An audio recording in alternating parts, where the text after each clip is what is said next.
অনুপ্রেরণা রসুল আমার ভালোবাসা, রসুল আমার আলো আশা, রসুল আমার প্রেম বিরহের মূল আলোচনা,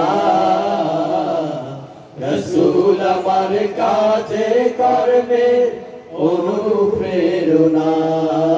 বাংলাদেশের 18 কোটি মানুষ আমন্ত্রণ জানালেও শেখ হাসিনা আর কখনোই দেশে ফিরবেন না বলে মন্তব্য করেছেন বিশিষ্ট ইসলামী চিন্তাবিদ ও মুফাসসিরে কোরআন মাওলানা মোকাররম হোসেন সাঈদী। শুক্রবার সন্ধ্যায় নীলফামারী ডোমার উপজেলায় বাংলাদেশ জামায়াতে ইসলামী ডোমার পৌরশাখার আয়োজনে অনুষ্ঠিত সিরাতুন নবী সাল্লাল্লাহু আলাইহি ওয়াসাল্লাম মাহফিলে প্রধান মুফাসসিরের আলোচনায় এ মন্তব্য করেন তিনি। আওয়ামী লীগের অনেক ভাই আশা করিয়াছিলেন যে হাসিনা আইসেছে। আমি বলছি আওয়ামী লীগ কেন, জামাত ইসলামী, বিএনপি, বাংলাদেশের 18 কোটি মুসলমান সবাই বলে হাসিনার দাওয়াত দেয় যে আইসো, আমরা মানি নেব। আল্লাহর কসম করে বলছে হাসিনা আসিবে না। কেন আসিবে না জানেন? বিডিআর বিদ্রোহে 57 জন সেনা অফিসারকে মেরে ফেলেছে। এই 57 জন সেনা অফিসার হত্যার যে মামলা হয়েছে, কমস কম 57 বার হাসিনা ফাঁসি হবে। হেফাজতের মামলায় 300 বার ফাঁসি হবে। আর কথা বলেন।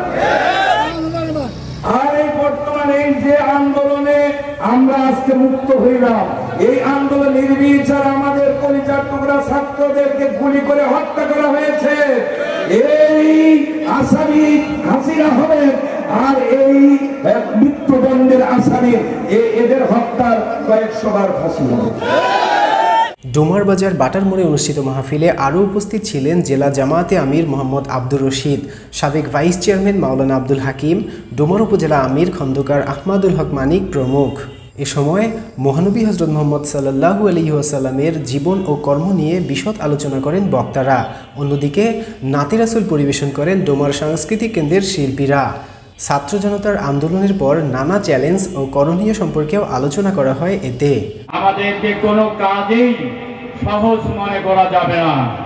আমাদের কাজ, আমাদের আমিরের জামাতের নির্দেশ মতো সকল কাজ কোরআন এবং হাদিস মতো অক্ষরে অক্ষরে পালন করতে হবে, ঠিক কিনা?